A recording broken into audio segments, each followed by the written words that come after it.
తల్లిదండ్రులకు, బోధనేతర సిబ్బందికి, యాజమాన్యానికి హృదయపూర్వక నమస్కారాలు. చాలా సంతోషంగా ఉంది. 2014లో అనుకుంటా నేను వచ్చాను ఒకసారి. 2014లో వచ్చాను. మళ్ళీ దాదాపు 10 ఏళ్ళు పూర్తయింది మళ్ళీ రావడం ఇక్కడికి. అప్పటి నుండి ఇప్పటి వరకు కూడా నా ఫోన్ నెంబర్ మారలేదు, వాళ్ళ మనసు కూడా మారలేదు, హృదయం కూడా అలాగే ఉంది, అంతే ప్రేమగా ఉంది. నిజంగా చాలా చాలా చాలా బిజీగా, చాలా ఒత్తిడిలో ఉన్నాను, ఎన్నో పనులు ఉన్నాయి. అయినా కూడా వాళ్ళ అభిమానమే నన్ను ఇక్కడికి తీసుకొచ్చింది. వాళ్ళకు ఒక మాట ఇచ్చాను, వాళ్ళు అన్ని రోజులుగా అడుగుతూ రావాలి సార్, మీరు తప్పకుండా మీరు కార్యక్రమం రావాలన్నారు. ఆ అభిమానమే నన్ను ఇక్కడికి లాక్కొచ్చింది. కేవలం మీ మీద అభిమానంతో పిల్లల్ని వాళ్ళకి ఆశీర్వాదం ఇద్దామన్న ఒక మంచి ఉద్దేశంతో ఈ కార్యక్రమానికి వచ్చాను. చాలా సంతోషం అనిపించింది. పిల్లలు కూడా చాలా చురుగ్గా, నేను వచ్చిన వెంటనే ప్రణవాలయ పాటకు మంచి నాట్యం చేశారు, మాస్టర్ గారు బాగా చేయించారు. దాని తర్వాత నా పాటల సమాహారంలా చేశారు. నేను చాలాసార్లు నా పాటలు చూశాను, విన్నాను, కానీ మౌనంగానే ఏదమని పాటకు కూడా ఒక గ్రూప్ డ్యాన్స్ చేశారు. చాలా ఆశ్చర్యంగా అనిపించింది.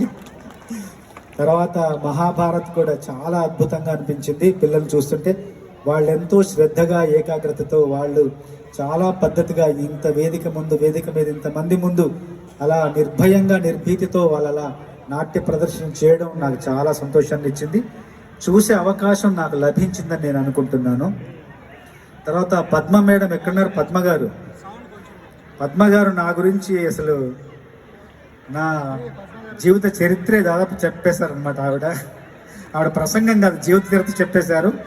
అంతేకాకుండా పాటలు కూడా పాడేశారు. ఇప్పుడు నేను ఏం చెప్పినా ఆవిడ ప్రసంగానికి కొనసాగింపు మాత్రమే అవుతుంది తప్ప ఇంకా నేను ఆవిడ ఉటంకించిన అంశాలు ఏమీ ఉటంకించలేను. అన్ని పార్శ్వాల్లో, అన్ని కోణాల్లో, అన్ని విషయాలు చెప్పారు.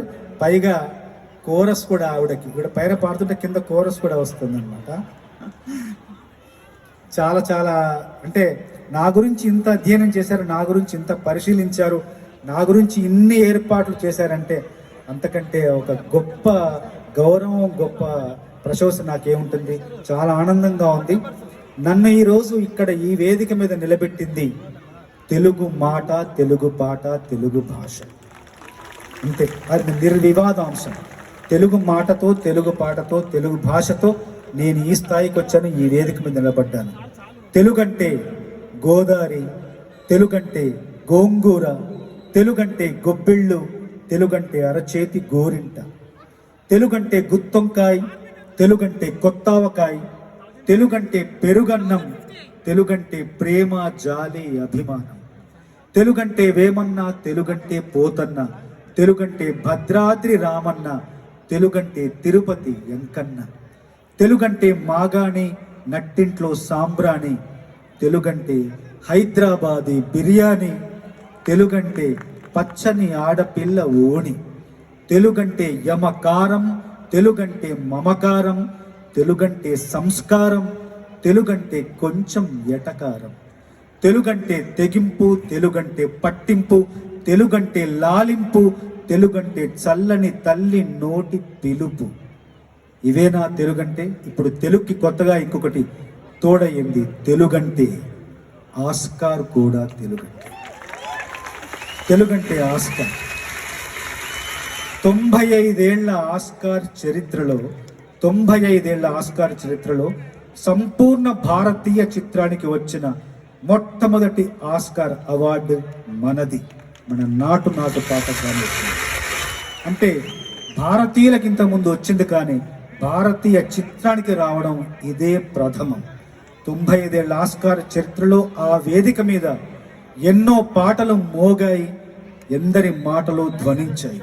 కానీ ఆ వేదిక మీద మోగిన మొట్టమొదటి తెలుగు పాటలోని తొలి పదం పొలం.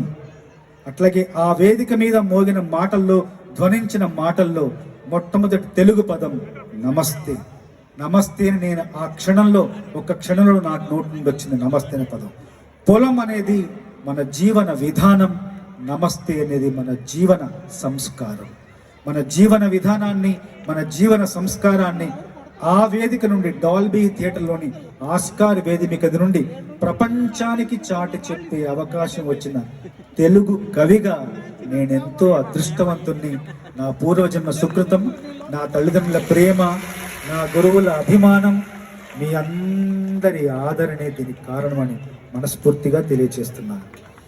నా జీవితాన్ని 3 భాగాలుగా విభజిస్తే, ఒకటి చల్లగిరిగా, రెండవది జూబ్లీ హిల్స్, మూడవది బెవర్లీ హిల్స్. చల్లగిరిగా మా ఊరు, పాట నేర్చుకున్న ప్రదేశం. జూబ్లీ హిల్స్ నేను పాట రాసిన ప్రదేశం. బెవర్లీ హిల్స్ నా పాటకు ఆస్కార్ పట్టం కట్టిన ప్రదేశం బెవర్లీ హిల్స్. పద్మ గారు చెప్పారు, ఇప్పటి వరకు నేను 95లో మొదటి పాట రాశాను, ఇది 2025. 30 ఏళ్ల ప్రయాణం నాది. మొదటి పాట తాజ్మహల్లోని మంచుకొండలో చంద్రమ. ఇప్పుడు ఈ మధ్య వచ్చిన పుష్ప 2లో కూడా మొత్తం పాటలు నేనే రాశాను. ఈ 30 ఏళ్ల ప్రయాణంలో 870 సినిమాల్లో 3700కు పైగా పాటలు రాశాను. అయితే కొంతకాలం క్రితం వరకు నా జీవితంలో ఒకే ఒక స్వప్నం, ఒకే ఒక లక్ష్యం ఉండేది.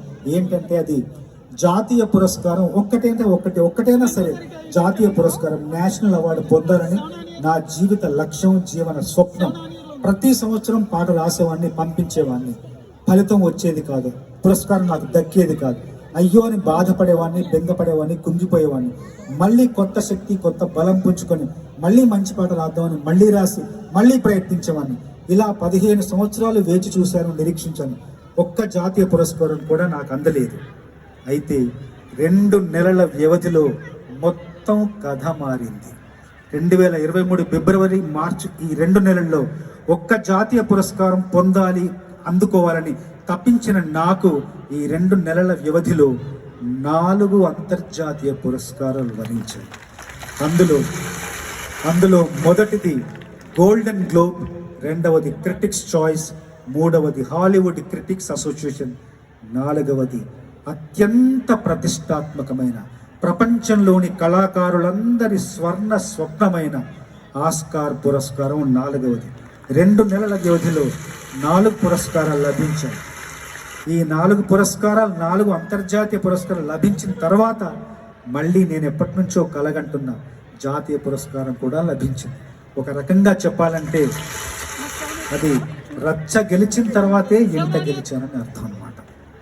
ఇక నేను 2018లో ఒకసారి లాస్ ఏంజల్స్కి బతుకమ్మ పండగకు వెళ్ళాను. వెళ్ళిన తర్వాత బతుకమ్మ పండుగ అయిపోయిన తర్వాత మిత్రులు మనం ఇక్కడికి వెళ్ళొద్దాం పదబయ్యా అని చెప్పేసి హాలీవుడ్ స్ట్రీట్ తీసుకెళ్ళాను. వెళ్ళిన తర్వాత డాల్బీ థియేటర్ చూపించారు. ఏంటి భయ్యా అని అడిగితే, ఇది డాల్బీ థియేటర్, దీంట్లో ఆస్కార్లు ఇస్తారంటే వెళదామా అని వాళ్ళు అన్నారు. నేను అన్నాను, వద్దులేండి భయ్యా, ఆస్కార్ పురస్కారం ఇచ్చే ఆ ప్రదేశం మనకు సంబంధం లేనిది, అసలు మనకు దానికి సంబంధం లేదు, నేను వద్దులే అన్నా.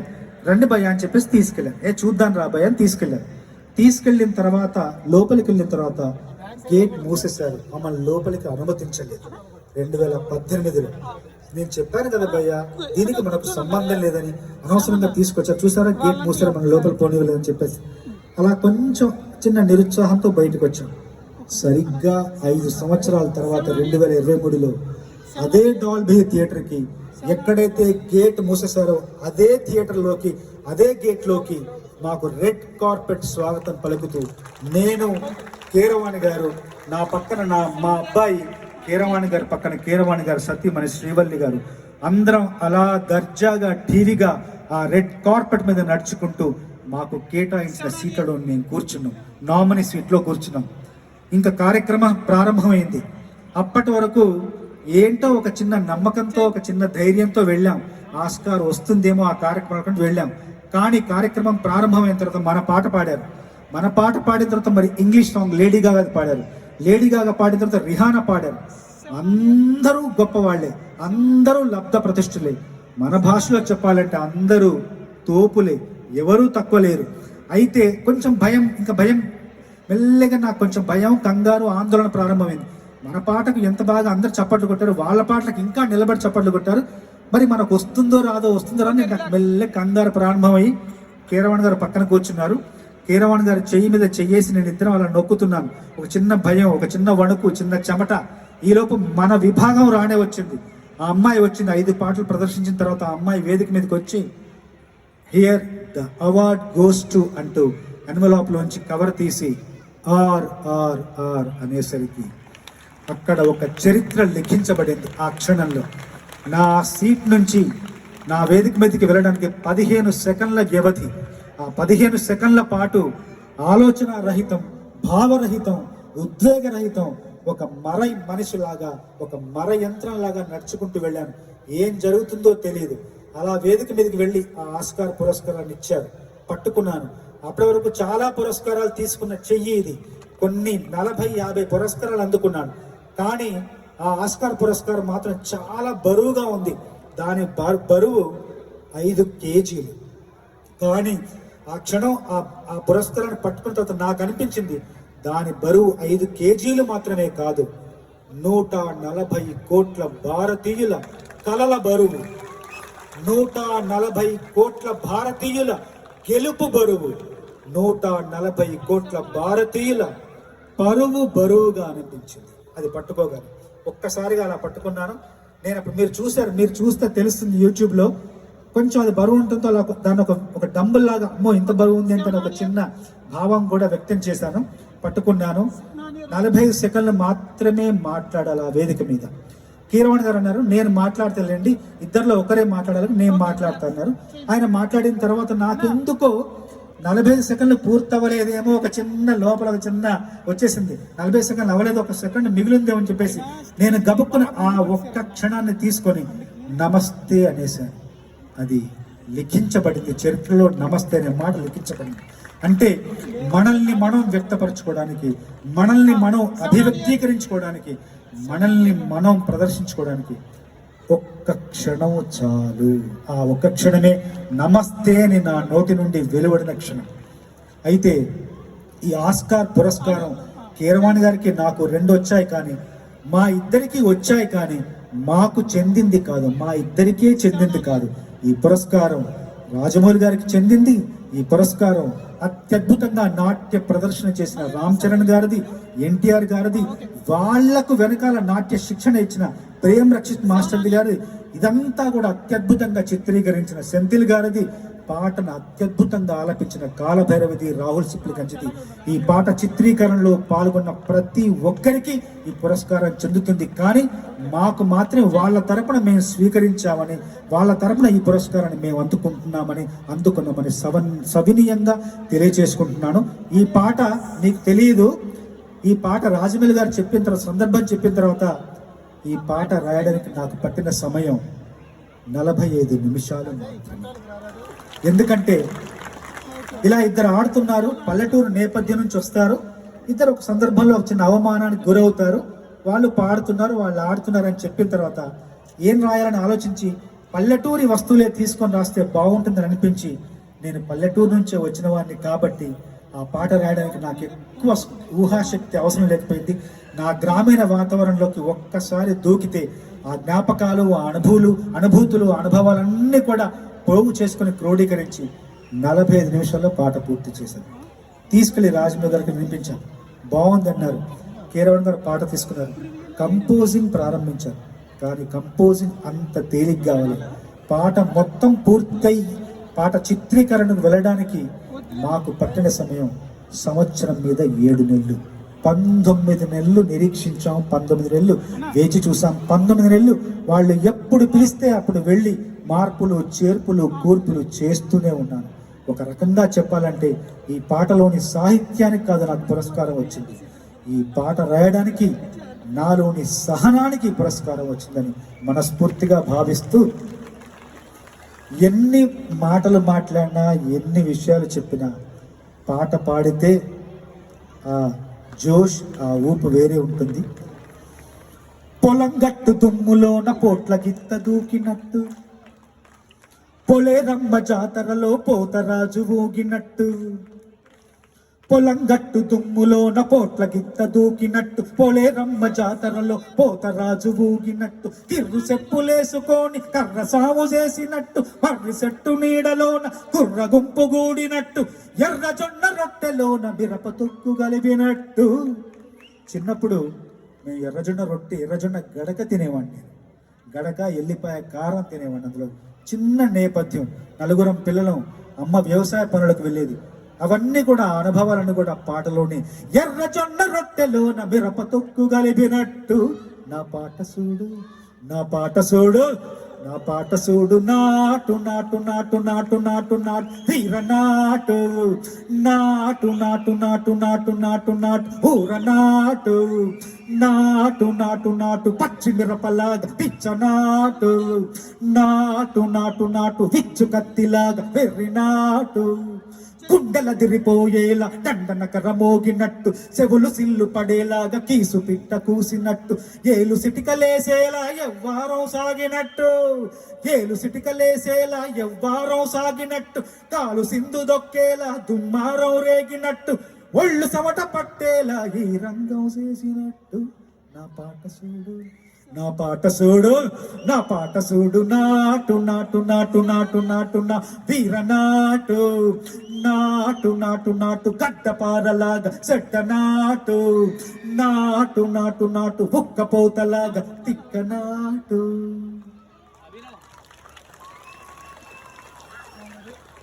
అమెరికాలో ఈ పాట విజయం సాధించిన తర్వాత ఒక గొప్ప సంఘటన జరిగింది.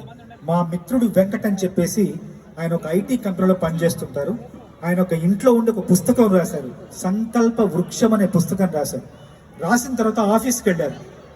ఆఫీస్ వెళ్తే వాళ్ళ అమ్మాయి వాళ్ళ స్నేహితురాలు కొలీగ్ అనమాట, ఆవిడ తెల్ల అమెరికన్ అనమాట. ఆవిడ అడిగింది, వెంకట్ గారు మీరు ఆఫీస్కి ఎందుకు రాలేదంటే, వారం రోజులు లీవ్ పెట్టి ఇంట్లో ఒక పుస్తకం రాశానంటే, ఏంటి ఆ పుస్తకం అంటే సంకల్ప వృక్షం. అంటే మరి మాకిస్తే మేము చదువుకుంటాం కదా అంటే, మీకు అర్థం కాదండి, మేము రాసింది ఇంగ్లీష్లో రాయలేదు, తెలుగులో రాశాను, అదొక ఇండియన్ లాంగ్వేజ్, అదొక ప్రాంతానికి సంబంధించిన భాష, దాంట్లో రాశానంటే తెలుగు మీన్స్ దట్ నాటు లాంగ్వేజ్ యూనో అంది. అంటే తెలుగు అనే భాష మనకు తెలుసు, మనం దాంట్లోనే బ్రతుకుతాం, మనం దాంట్లోనే ఎదుగుతాం, మనం దాంతోనే బాటే ఉంటాం. కానీ మన భాష ఉన్నట్టు ప్రపంచంలో కొన్ని దేశాల వారికి, కొన్ని భాషల వారికి తెలియదు. మొట్టమొదటిసారికి భాషకు గుర్తింపు, భాషకు గౌరవం వచ్చిన సందర్భం ఈ పాట తీసుకొచ్చింది. ఆ పాటలో భాగస్వామిని, ఆ పాటలో భావస్వామిని, ఆ పాటలో రాగస్వామిని అయినందుకు ఇంతకంటే నా జన్మ చరితార్థం అయ్యే సంఘటన మరొకటి ఏముంటుంది.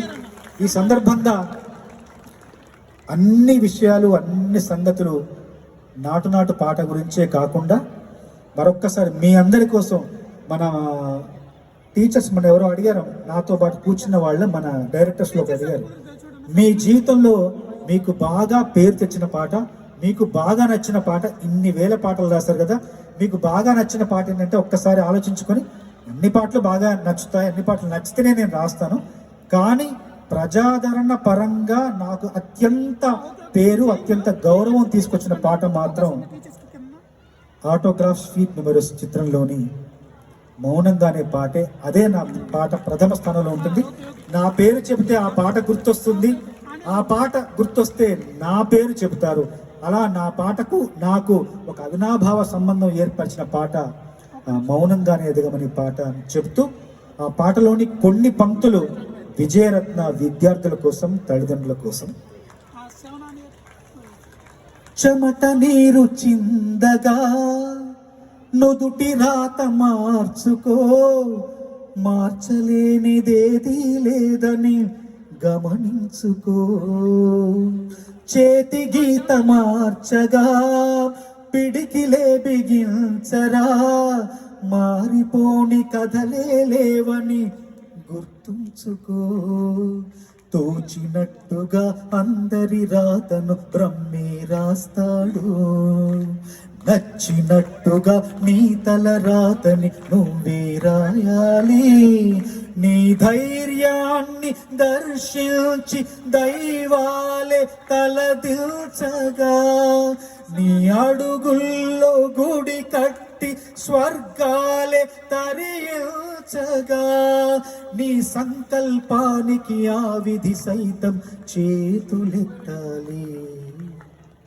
అంతులేని చరితలకి ఆది నువ్వు కావాలి, మౌనంగానే ఎదగమని మొక్క నీకు చెబుతుంది, ఎదిగిన కొద్ది ఒదగమని అర్థమందులో ఉంది.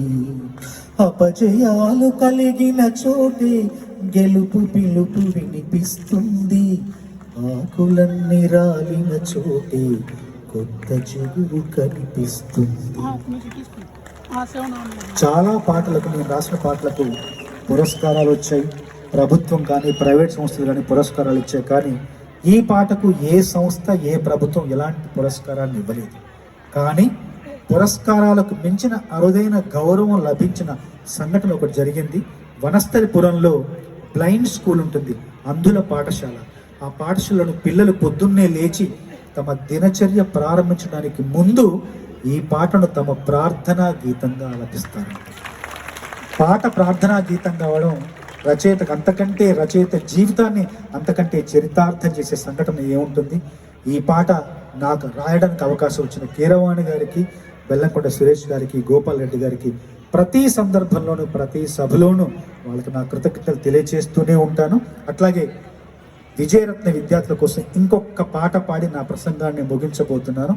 ఆ పాట నా జీవితంలో నేను చదువుకునేప్పుడు, పాట రాయడానికి నేను పూనుకుంటున్నప్పుడు, పాట రాసే అవకాశాల కోసం ప్రయత్నిస్తున్నప్పుడు నాకు ఎదురైన సంఘటనలన్నీ కూడా ప్రోగు చేసి క్రోడీకరించి ఒక పాట రాశాను. అది సినిమాలో పెట్టాను. తర్వాత బడ్జెట్ పద్మనాభం అనే సినిమాలో ఆ పాట వచ్చింది. ఆ పాట మీ అందరి కోసం. ఎవరేమీ అనుకున్నా నువ్వుండే రాజ్యాన, రాజు నువ్వే, బంటు నువ్వే, మంత్రి నువ్వే, సైన్యం నువ్వే, ఏవైనా ఏదైనా నువ్వెళ్ళే బడిలోన, పలక నువ్వే, బలపం నువ్వే, ప్రశ్న నువ్వే, బదులు నువ్వే, అన్నీ నువ్వే కావాలి, అను నిత్యం పోరాడాలి, అనుకున్నది సాధించాలి.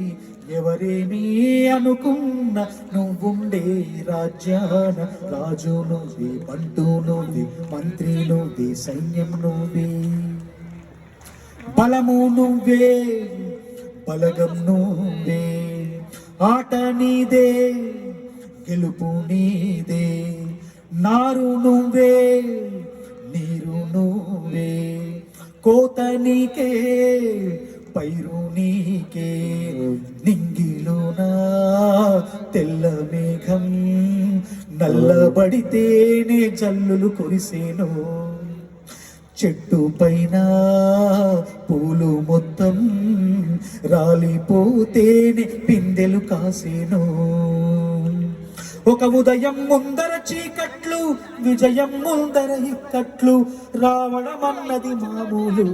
ఎవరేమీ అనుకున్న నువ్వుండే రాజ్యాన, రాజు నువ్వే, బంటు నువ్వే, మంత్రి నువ్వే, సైన్యం నువ్వే, ఏదైనా ఏమైనా నువ్వెళ్ళే బడిలోన, పలక నువ్వే, బలపం నువ్వే, ప్రశ్న నువ్వే, బదులు నువ్వే. ఇలా నా 30 ఏళ్ల ప్రయాణం, నా 30 ఏళ్ల సాహితీ ప్రస్థానంలోని ముఖ్యమైన సంఘటనలోని విషయాలన్నీ కూడా మీ పిల్లల కోసం, మీకోసం ఇలా వెలిబుచ్చే అవకాశం నాకు ఇచ్చినందుకు విజయరత్న యాజమాన్యానికి మనస్ఫూర్తిగా ధన్యవాదాలు తెలియజేసుకుంటూ, సామాన్య కుటుంబంలో, అతి సామాన్య కుటుంబంలో, అత్యంత కుగ్రామంలో పుట్టిన నేను ఆస్కార్ వేదిక వెళ్ళే వరకు అవకాశం నాకు వచ్చింది.